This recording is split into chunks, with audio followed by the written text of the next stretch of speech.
Namaste. Myself, Dr. Santosh, an Ayurveda doctor and yoga expert from India.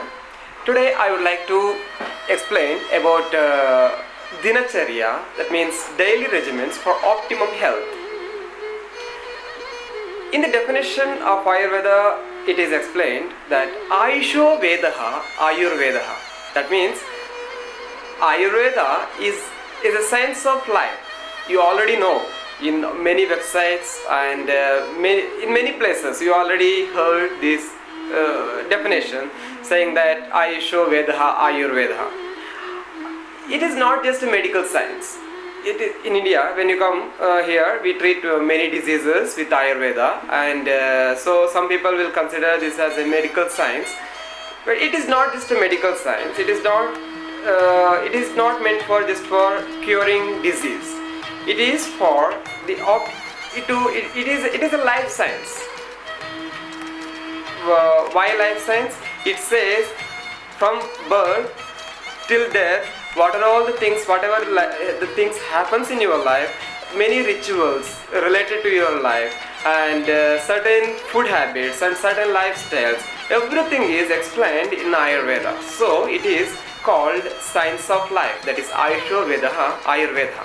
It has got two important aims, that is maintaining the health of healthy person and to cure the disease of a disease. So dear friends, maintaining health is not very easy as it was possible many years back.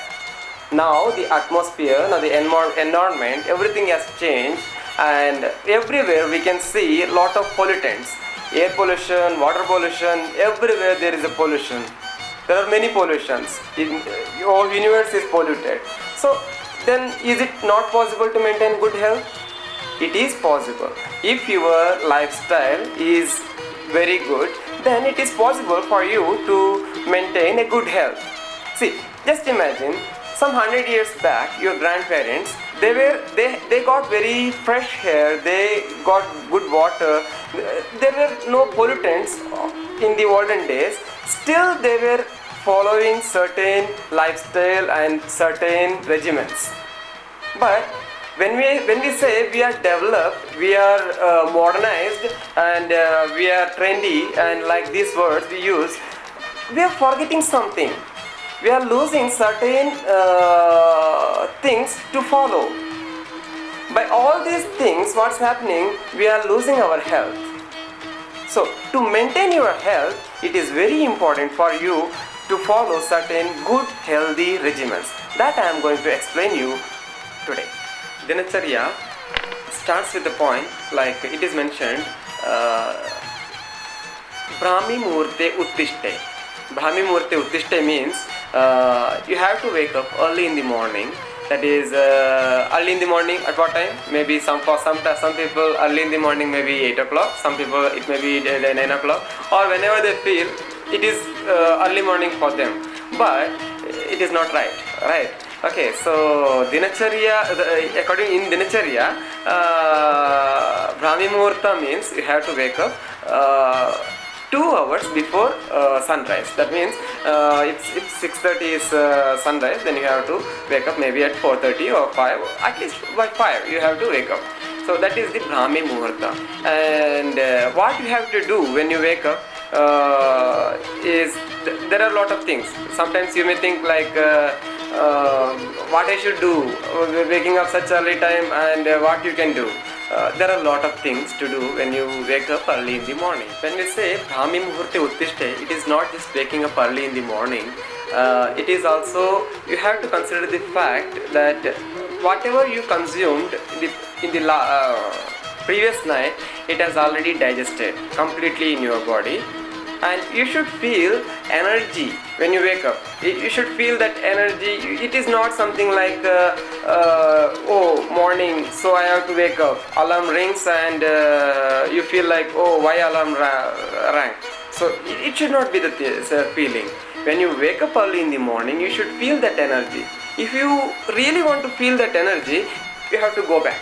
What you just consider the fact, look back into the previous day and just think what you did in the last night. So you have to correct from that place. Okay, for that it is always mentioned, you have to sleep, you have to go to bed minimum 2 hours after taking dinner.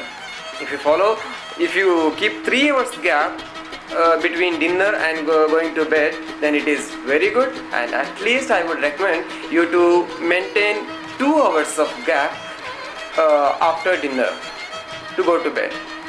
Once food is half digested, then you go to bed, and then food completely digests, and early in the morning you feel like waking up, and you get fresh energy through this kind of method. When you wake up early in the morning, you have to drink lot of water.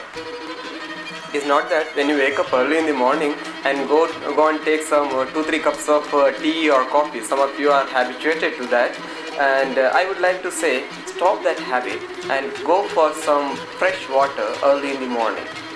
That keeps your immune system and your body in an optimum condition. Drink at least 2 to 3 cups of water.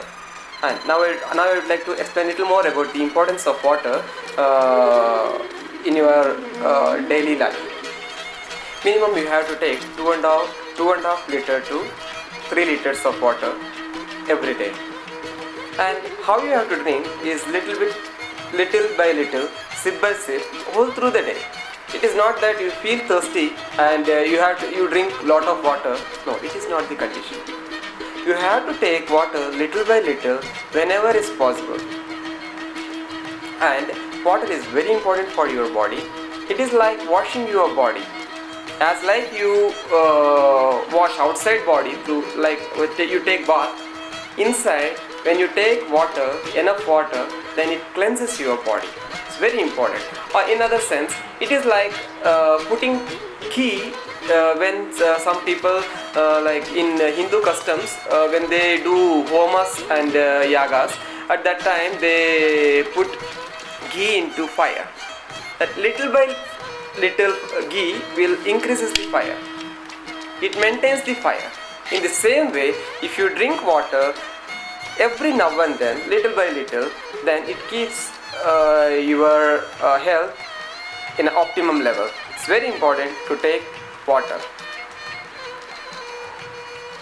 Even in the olden days, when there were no very good sanitations and all those things, still they have mentioned a very good system or methods to maintain hygiene. That is Shauchavidhi. In Shauchavidhi, that is means toilet and etc. things. They have explained each and every aspects in a detailed manner, so that you can keep your health of teeth and health of your whole health to avoid all kind of infections and all those things. It is mentioned in detail. So I think it is not very appropriate to explain all those things now, because it's already, we all know, we all live in the modern era, and it is not very important for me to go in detail with sanitation and all those things. I want to focus on some points about brushing teeth. Now we all are like we all say, environment is polluted, food contains chemicals, and air is not good, water is not good. These are all the normal complaint we make. We have to think, what if we start our day with mouthful of chemicals? For brushing teeth, we are using mouthful of chemicals. Is it really necessary? Is there not any alternative to it? We have to think over it. I am not telling that don't brush with your normal toothpaste and all those things. But what is Ayurvedic perspective? Ayurvedic perspective says you have to use certain kind of tastes, that is pungent, bitter, or astringent. These are all the three kind of tastes. You can use it for brushing. But predominantly, what we see today is nothing but sweet. Sweet is not at all good for oral cavity. That we have to change. Even the sad fact is that some people, even they say this is Ayurvedic tooth powder or toothpaste, they also add some kind of sweets. But there are few people, they prepare a very good Ayurvedic tooth powders and toothpaste considering Ayurvedic principles. So it is we people, we need to change. Otherwise, see, we cannot blame company persons because they sell what we want. If we ask for certain bitter or astringent kind of toothpaste or tooth powder, then they will provide it. But we are asking mostly, we need sweet kind of things. We need always sweets. So that is not really recommended according to Ayurveda. In the olden days, people were using neem twigs, and there were some many twigs. Neem twig is most commonly used in the olden days, and there are a lot of, even today in India, there are people, they use certain kind of twigs, some kind of powders and all those things, homemade things. I know in the urban life it is not possible to do all those things, but still you can choose certain herbal things for washing your or brushing your teeth. It is really helpful for in the long run to prevent lot of diseases of your gums and teeth. It is very important. Next comes the Kavala and Gandusha. What is Kavala and Gandusha? Retaining the oil in oral cavity for maybe for 1 or 2 minutes, and then gargling it through hot and saline water. It is also a very good daily regimen you can follow to maintain the optimum health of your gums and teeth. Next comes the Pratimarshanasya. Pratimarshanasya means pouring 2 drops of Adutela. Most commonly we used to pour that Adutela into your nostrils, as like drawing your eyebrows or collyrium to your eyelashes. In the same manner, you have to put some medicated oil to your nostrils every day. It is very important to prevent many disorders, such as it could be used for hair fall treatment, and it can be a very good thing to maintain your sound. Like, it gives very good attractive sound. You can follow it. Next comes the regular exercise and oil application and taking bath. These 3 things you have to you can consider together. Regular exercise is very important. You can follow any kind of exercise. Any kind of exercise is good. Of course, yoga is Ayurvedic system. Yoga is Indian system. So and it will maintain your not only your physique, it also help to for the good health of your body, mind and soul. So you can practice yoga, or else you can practice any kind of exercise which can give you sweat on your forehead and your armpit. These are the 2 signs to identify you have consumed half of your energy. Once half of the energy is expended, then you can stop the exercise. Then comes the regular once regular exercise is there, then oil application. Some people used to ask me how frequently I should apply oil. In Ayurveda it is mentioned Abhyangam Achare Nityam. That means you have to apply oil regularly. It is not some ritual you can follow once in a year, once in a month, or once in 15 days. You have to apply oil to all over your body and to head every day. It is recommended. But I know it is very difficult for people who live in urban areas, and it is in the hectic lifestyle. It is not very easy to follow this thing. So what you can do is you can go for some massages or like Abhingam oil applications in Ayurvedic centers. They used to give synchronized massages all over body. It gives you good relaxation, and it gives sound sleep, and it has got many benefits.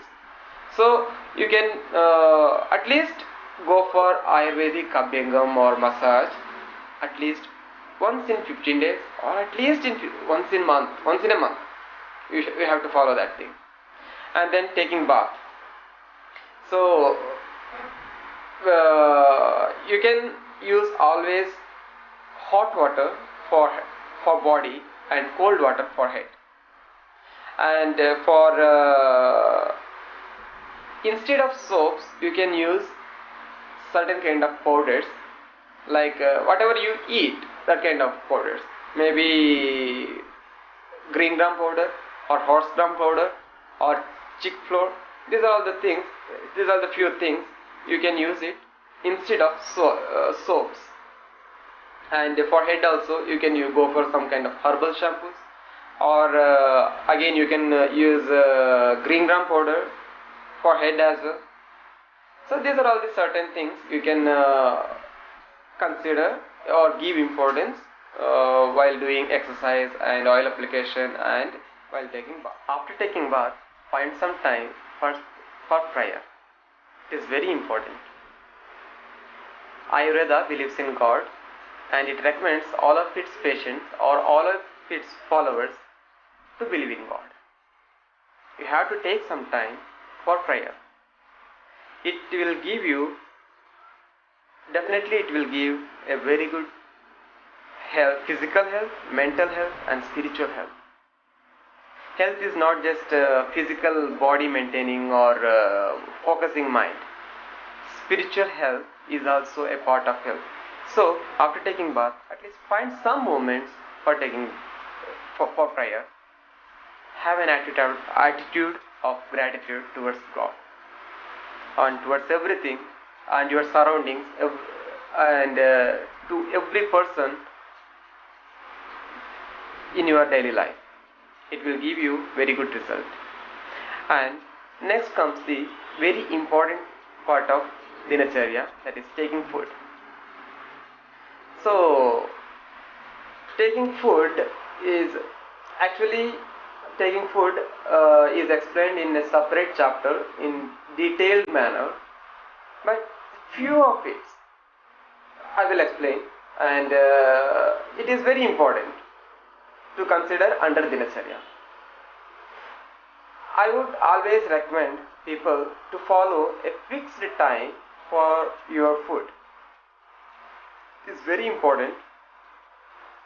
Ayurvedic lifestyle, Ayurvedic dinacharya is fully based on the Vata, Pitta, Kapha changes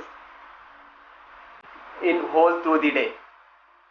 So, considering Vata, Pitta, Kapha dominance, you have to maintain your food. You have to make such habits so that your food will synchronize or it will match with your Vata, Pitta, Kapha dominance.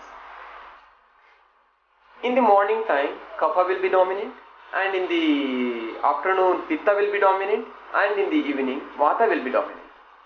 So, Kapha and Vata is not very good. It will not help you for digestion.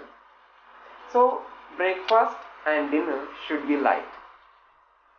Try to have breakfast and dinner as light as possible, and afternoon lunch should be full stomach or comfortable. It should contain, if you are a non-vegetarian person, then I recommend you to go with non-vegetarian stuffs or heavy stuffs, lot of sweets or whatever things which is difficult to digest, that you can take in the afternoon.